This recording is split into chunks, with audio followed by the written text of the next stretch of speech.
So we're going to go ahead and get started. But thank you all for joining us today. We're excited to walk through a recent study our team did on the ChatGPT Search platform, specifically focused on hotel-based searches.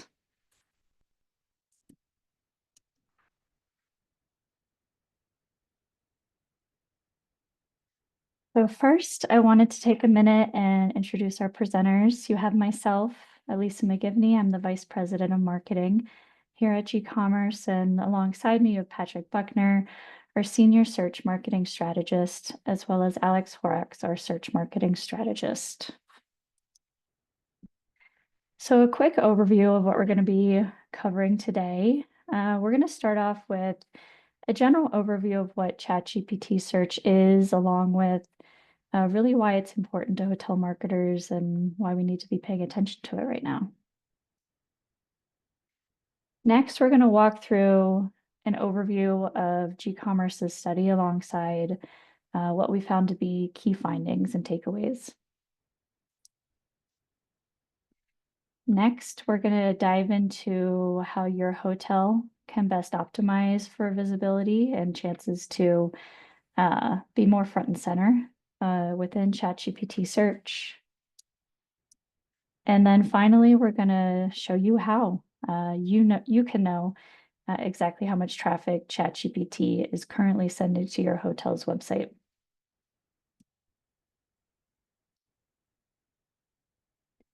So first off, what is ChatGPT Search? So, for foundational purposes, it is a generative AI search experience, which really means that the platform uses machine learning to generate new content, ideas, solutions based on your search and prompt within the platform. And in general, generative AI search platforms are trained to recognize patterns, understand the context of the prompts and searches you're asking it, and ultimately what your goal is of your inquiry into the platform. And then based on what it's able to learn off of with its pre-trained data sets and integration of search results, it's trying to best predict what answer to provide based on those previous inputs that you've given it.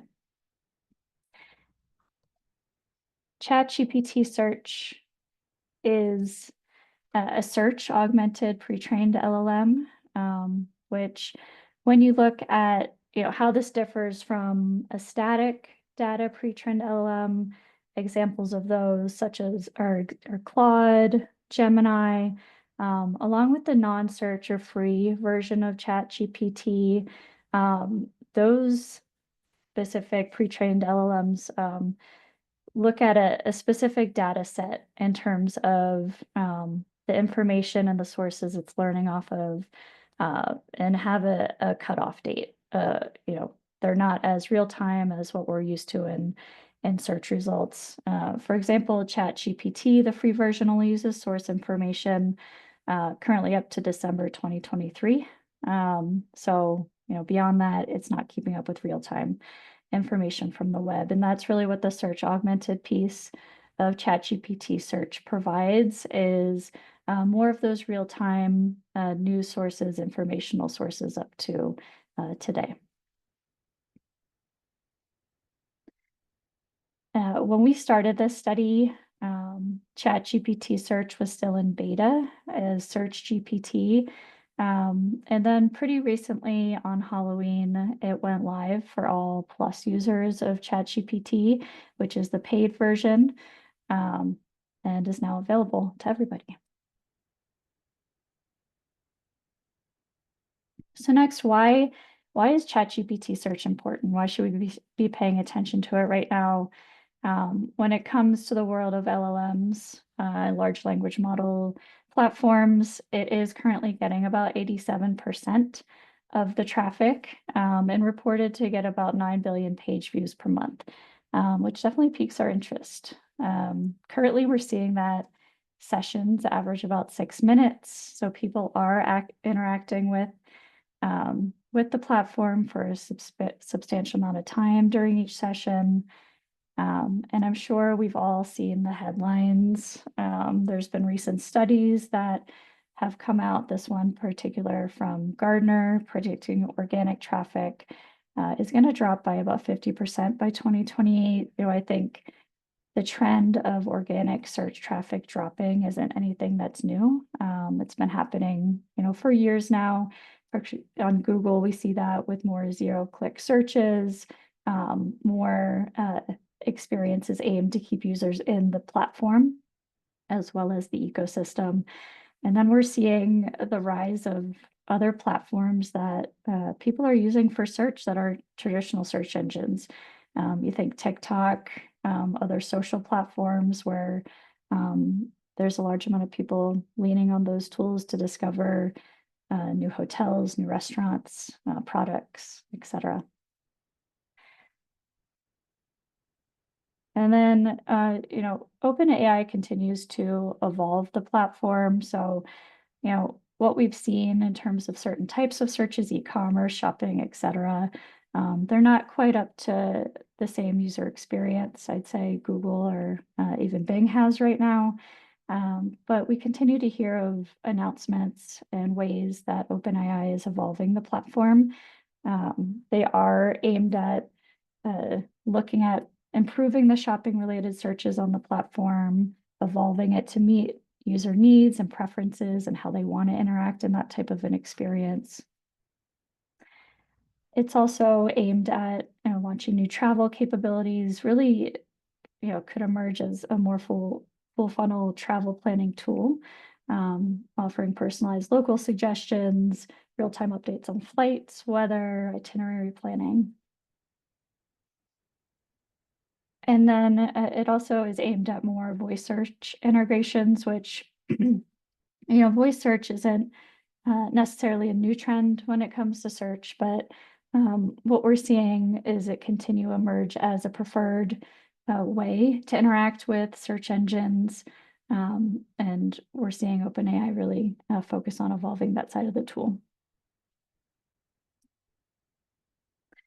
So again, a lot of opportunities, and I think reason to keep an eye on ChatGPT as it relates to how it'll continue to evolve and grow and potentially gain users, impressions, and ultimately referrals to your website. But for now, Google still reigns supreme in a lot of ways. And I think the big one is just the amount of usage that Google still gets compared to ChatGPT at this time. Google gets about 132 billion page views monthly compared to the 9 billion by ChatGPT. And it still drives close to 2/3 of all US web traffic referrals. So, still has the lion's share of the market share. And then, as we're looking at users that interact and use AI, such as ChatGPT, Perplexity, we're finding that 99% of them still use Google for search. So that audience is still on Google. And then searches have actually continued to increase on Google year over year, even though the amount of referrals to websites might be declining. The typical user searches on Google about 200 times per month versus 13.5 times on ChatGPT. Next, we wanted to highlight, if you haven't been in the tool yet, if you haven't had a chance to go in and play around with ChatGPT Search, this is just a quick overview on how it functions. When you log into the platform, it's an open-ended prompt box to enter whatever question prompt request you have for the platform. It then comes back with a summarized list of information. The layouts and how it provides that information can vary based on the search type. Like with hotels, we're now seeing more of a map pack and carousel scrolling functionality. And then for the search augmented version of ChatGPT specifically now, we're seeing a list of sources pop up in a right-hand side panel, which you can then from there kind of click through to each of the sources and explore deeper. And then you can continue to ask it questions on information that you've already provided or prompted it to provide. Um, it does a great job of, even with kind of a limited follow-up question, being able to learn off what you've previously interacted with it on the platform. It'll provide follow-up prompts to kind of guide you through what it's predicting you're looking for next. So it's really, compared to, what we see on Google can be kind of a less frictionless experience, which I think it has a lot of users kind of navigating to it and using it for certain types of searches. Next, how does ChatGPT Search compare to Google? I think a big part of understanding how it works, and what the potential for usage is on the platform is understanding, how it differs from these more traditional search engines. I think the big, most notable difference is there's no ads yet on ChatGPT Search. On SearchGPT, what you're saying is you're going directly to a local map pack versus on Google, the entire above the fold section is ads before you scroll down to see the map pack. So quite different. Um, I think the most recent feedback from OpenAI around ads was earlier in December. They said they have no active plans to pursue advertising on the platform, but they didn't entirely dismiss it as a potential revenue stream. So I think all of these platforms are trying to figure out what the best revenue stream is. Most of them have subscription models like ChatGPT now, but it's yet to be seen if ads will become a part of that.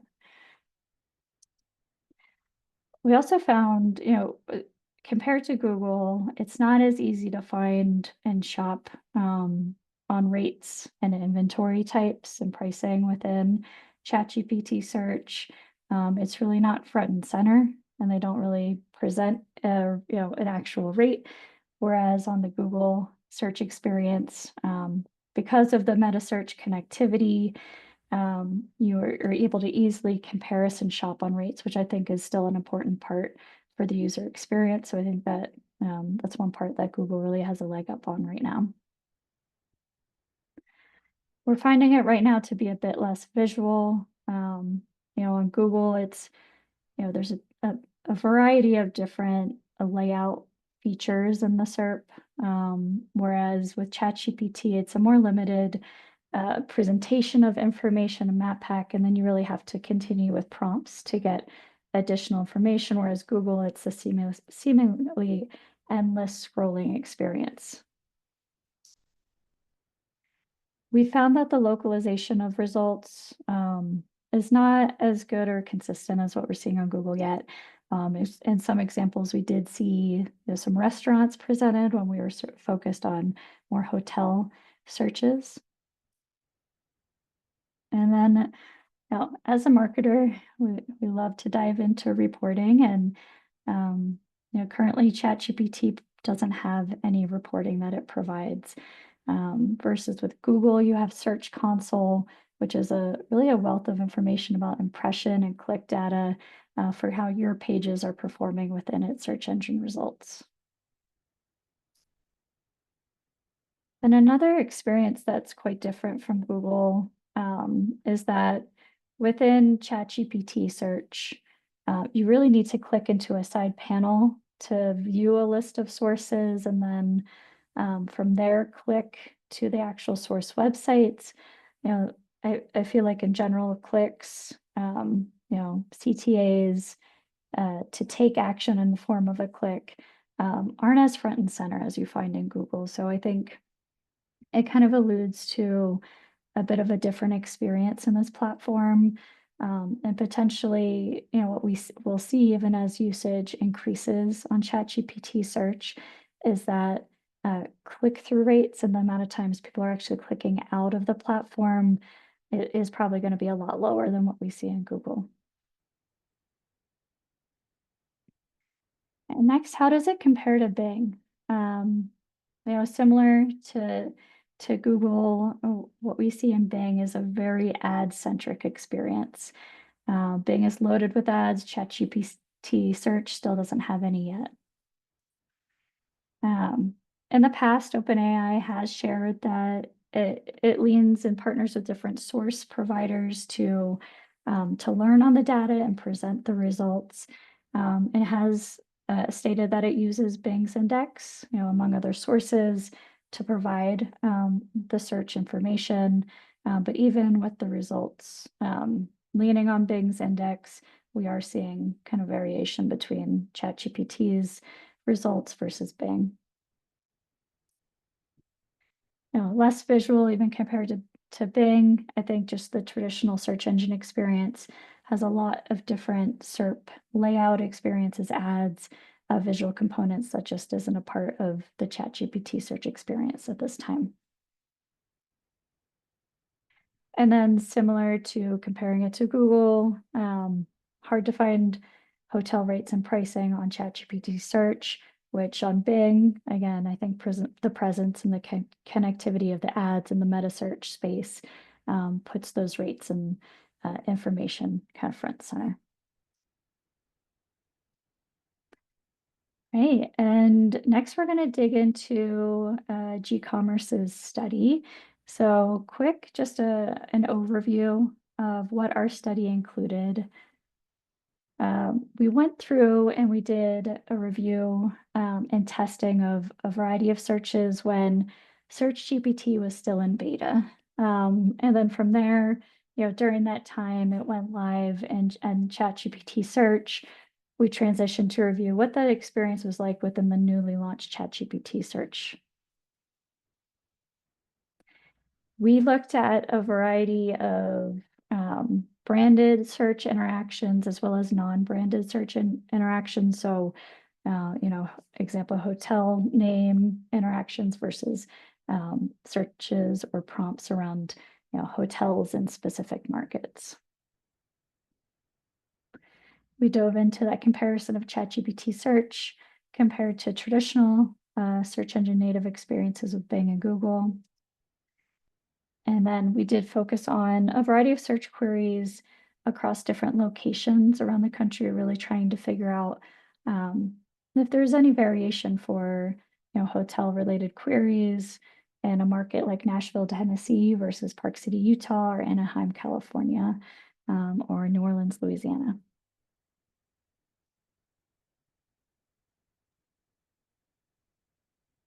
Right, and next I'm going to hand it off to Patrick. He's going to walk through some key findings and features from the study. Thanks, Lisa. Yeah, as mentioned, I'm going to be kind of going through our key findings and features from our internal study, and we'll just dive right in.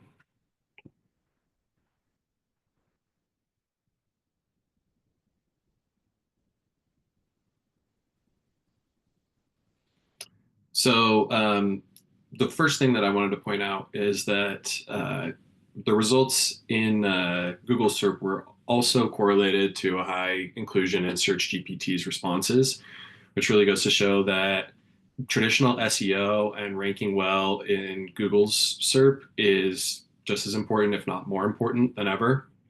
If you want to be well ranked in SearchGPT, there's a good chance that you also need to be well ranked in Google's SERP. So people often use AI chatbots in really a more conversational format as opposed to traditional searches. So we tried both kind of traditional keyword-based searches when we were doing this study, as well as more conversational types of searches. However, currently the phrasings seem to really generate almost identical results. I mean, you'll see some variation just kind of naturally, because you can see variation for the same searches, but overall, the phrasing doesn't seem to have a huge impact on the results. So right now. However, that being said, the landscape is really fast-paced in terms of change. The experience is still being fine-tuned and new features are being rolled out all the time. The example of that being the clickable map results that you can see in the example to the right, where we went from kind of a more traditional list formatting to this interactive map pack listing.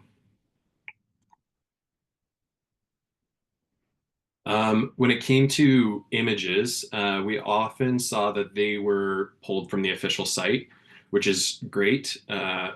It's also a great reminder to make sure that you have updated high quality imagery on your site, um, and just really, show off your property. The one thing I will mention is that because we saw so often exterior images, like you can see in the example, being kind of highlighted as a result, I would make sure that you have a really high quality exterior image as well as those images that show off the property and the rooms and the amenities. We may further see changes to this. One of the caveats to that was we did get some more interior pictures and room pictures to show when we were looking for terms that were related to pet-friendly hotel rooms, I think just kind of because there was greater context provided.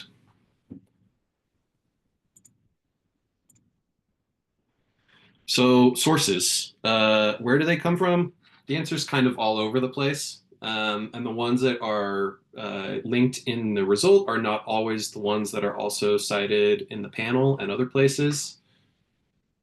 Citations for results were often clickable, but they varied sources regularly. Sometimes it was the official hotel site, sometimes it was an OTA, sometimes it was an article. Um, they also, the source panel also had, as mentioned, sources that were not always listed in the clickable results.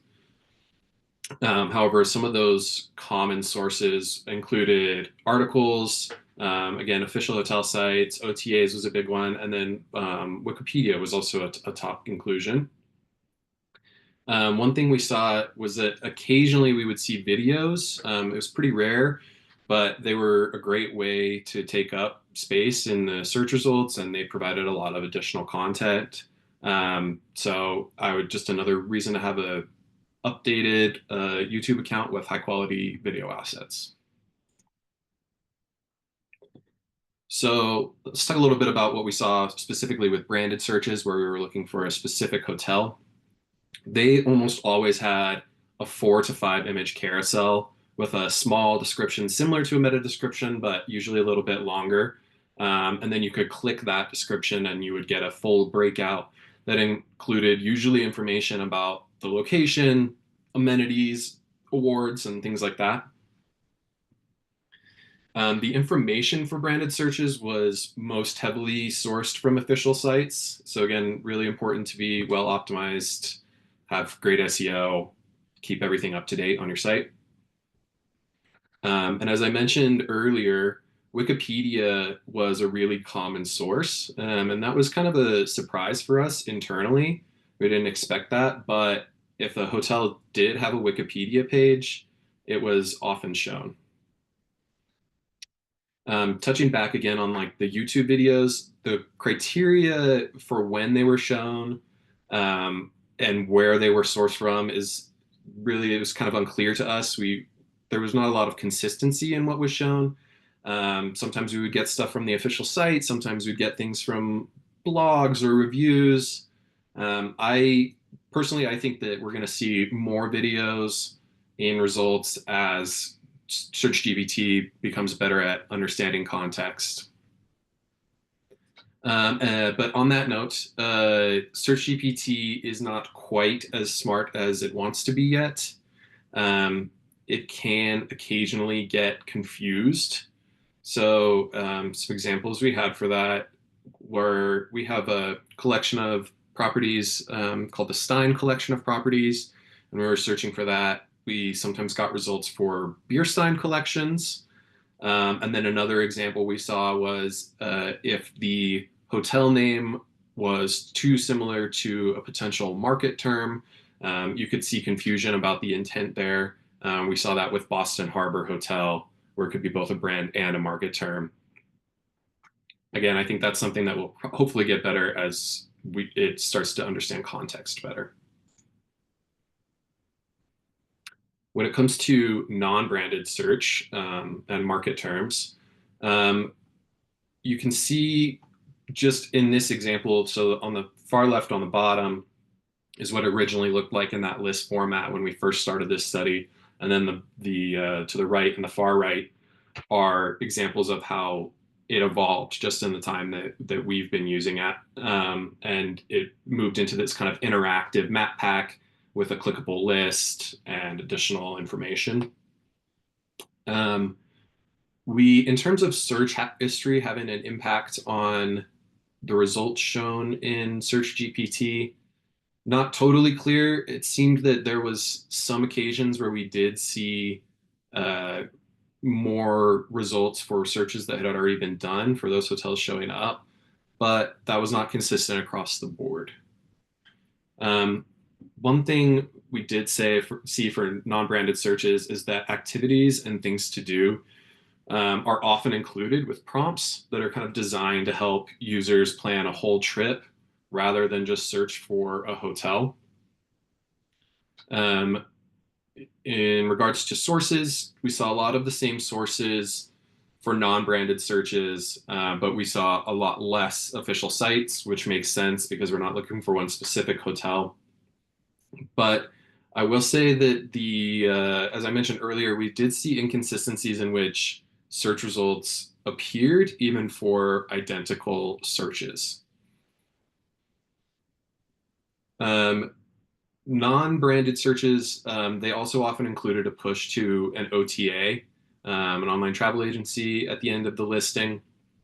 Um, but I do still want to point out that traditional PR can still be important because in terms of sources we did see for non-brand terms, we saw a lot of examples from articles from US News and Travel, hospitality sites, those kind of things.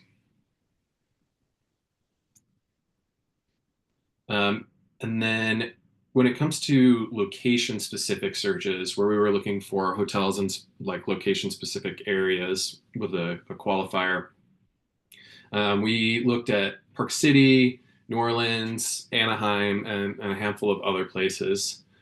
Um, like we saw with other non-branded searches, activities that were associated with the area were often highlighted.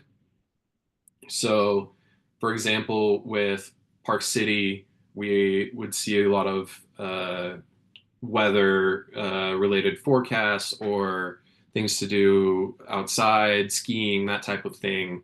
Um, and then when it came to New Orleans, we saw a lot of um, things for like balconies or events like Mardi Gras, things like that.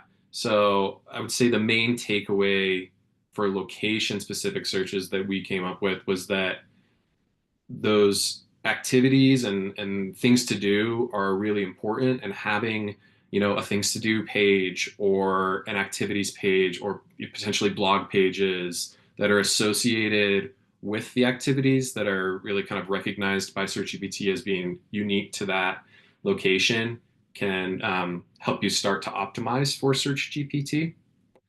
But actually, I think that's the perfect transition to hand off to Alex and have him go a bit more in depth on how you can optimize your site for ChatGPT search. Thanks, Patrick. Yeah, so I'm a search marketing strategist here at gCommerce, and I'm just going to be going over how to optimize your listings for SearchGPT. And then we'll also be going over some how to go over reporting and the amount of traffic you're getting. But just to start, so search technology is constantly evolving. I want to mention that. And just like other major search engines, for example, Google and Bing, they have changed their ranking signals over time. So tools like SearchGPT will likely change how businesses are ranked on the platform. Strategies that work today might not be effective tomorrow. And the reason we share that is because even ourselves here at gCommerce are continuing to learn about ranking factors that help hotels to rank on the platform still. But in the meantime, however, we do have some foundational practices that remain relevant. These are practices we use on other search engines, and so we'll be looking at those right here. We have them broken down into four major areas. Number one is optimizing for local SEO and your accurate listings. Number two is creating holistic and conversational content. Number three is enhancing technical SEO and site structure. And number four is building brand authority. So when it comes to optimizing for local SEO and creating accurate listings, some places you can start are Google My Business profiles, TripAdvisor, Yelp, and Bing places. And these are, definitely not new, but they've been cornerstones for local searches for years. And so having a profile can be super crucial to ranking on SearchGPT. Um,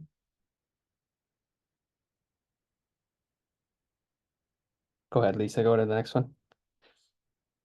So, and then the next thing is talking about your hotel's information. Making sure your name, your address, your phone number, and your website are all up to date across SearchGPT cited sources.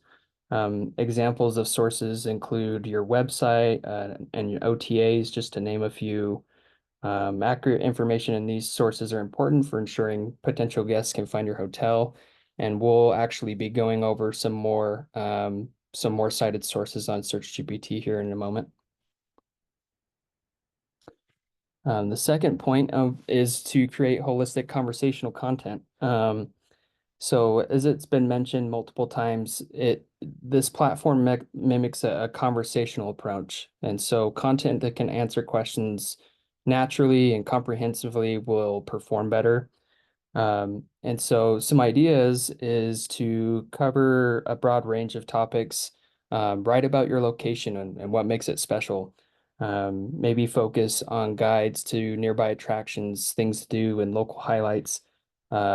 Include any details that tie your hotel back to the area that you're in.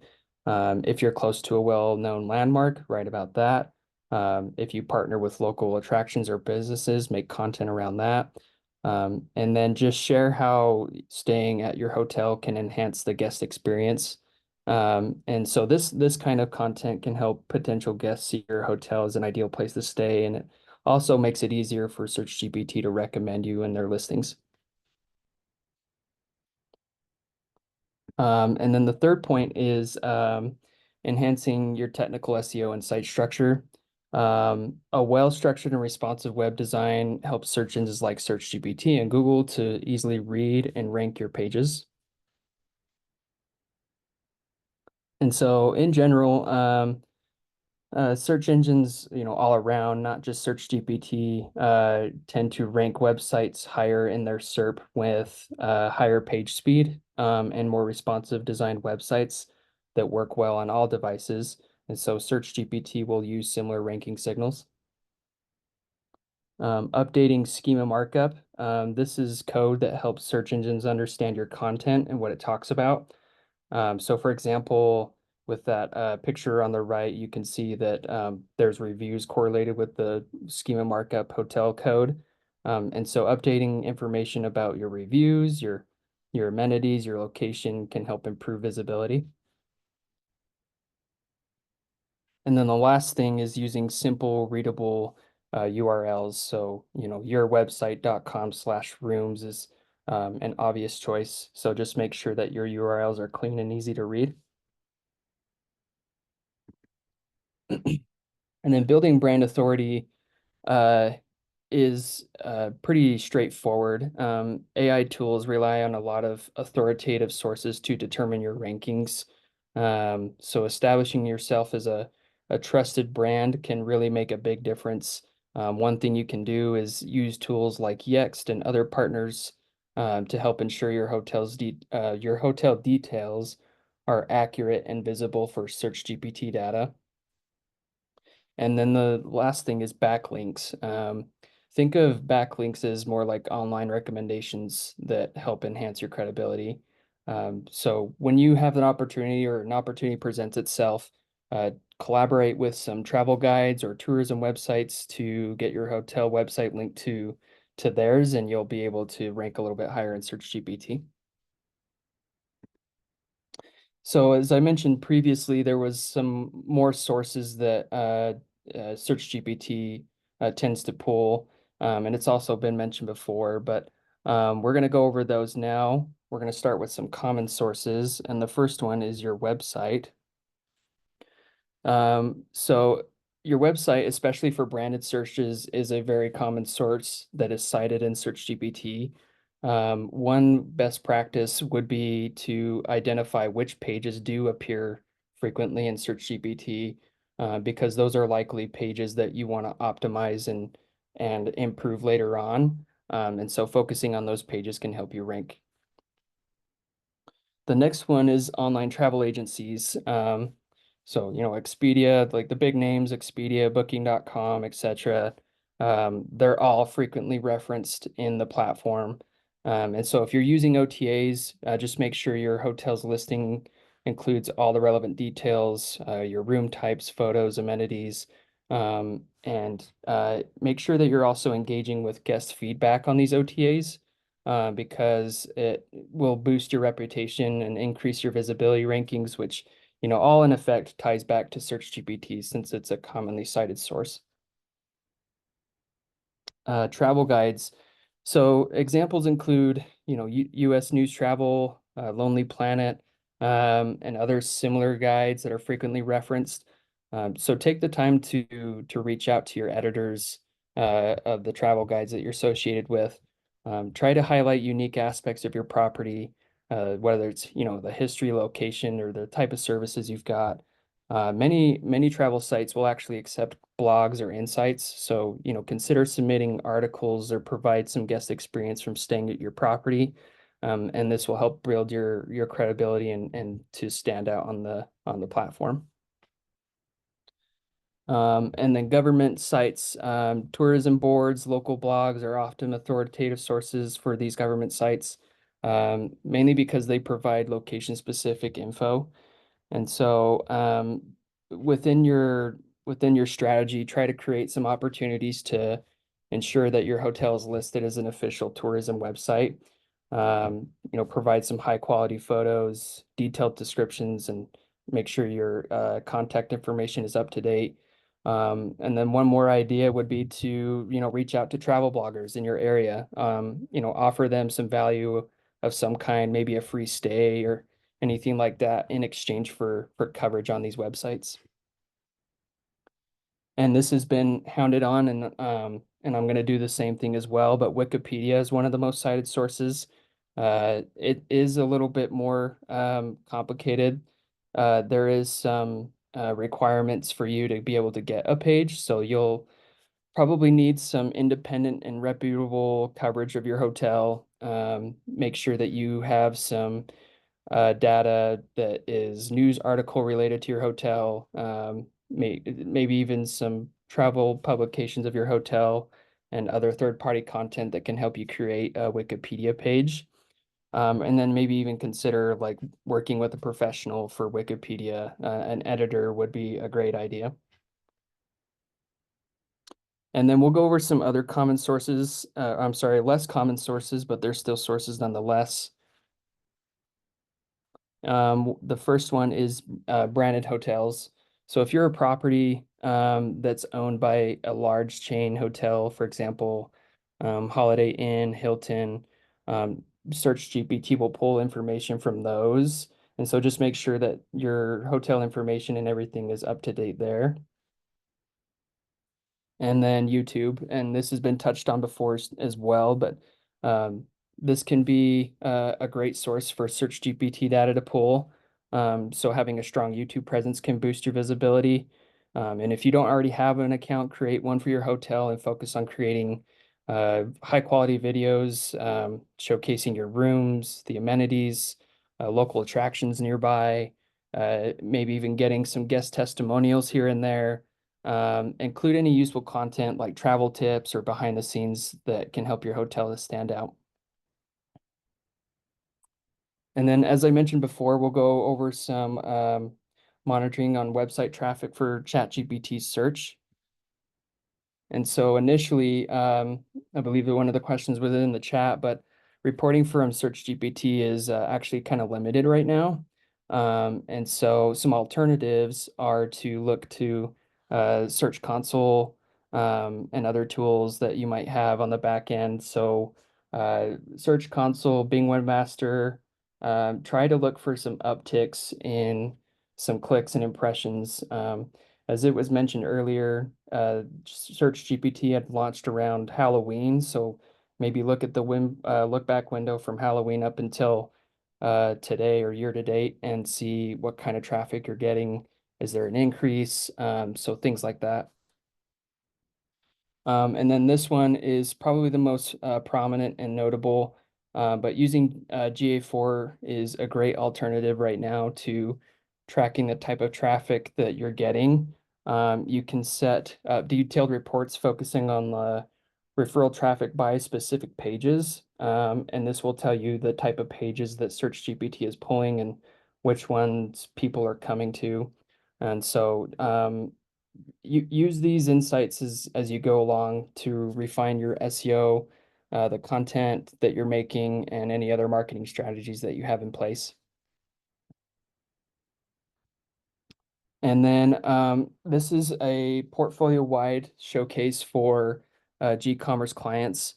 G-commerce portfolio data has been steady as we've seen growth month over month in sessions from SearchGPT.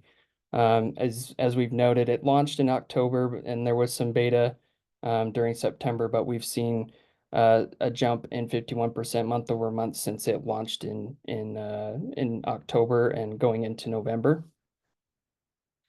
However, Google still tends to take the reins. They average, over 2 million sessions per month versus ChatGPT's, which is, 700 in November, which is a pretty small number, but, we expect that number to grow over time. And Google continues to drive the majority of organic traffic with 3,700%. And so as we continue to analyze this, we just want to make note that it is a small number, so referral traffic might be taken away from the Google side of things and going into SearchGPT. But for right now, we're still kind of expecting Google to take the reins and still be on top of the search engine world.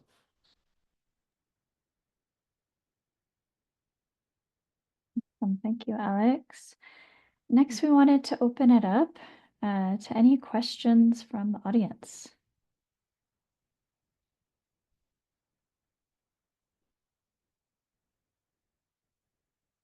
Great. Oh, and Lisa, it does look like there are a couple questions in the chat. Can you see that? Yes, just open them up. So the first question we have is, are there any reporting insights that ChatGPT does provide right now for hotels? And I think that touches on kind of the last bit that Alex was covering. Really the only actual reporting platform that we can look at data from ChatGPT within is GA4 and any referral traffic that we're tracking on the website for the hotel within that platform.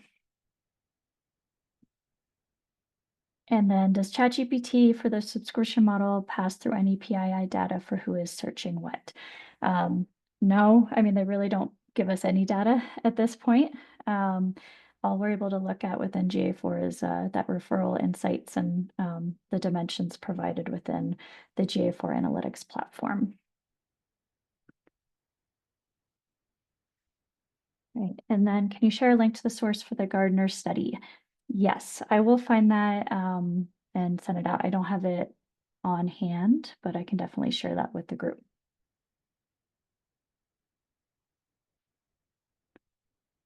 Right. Any other questions?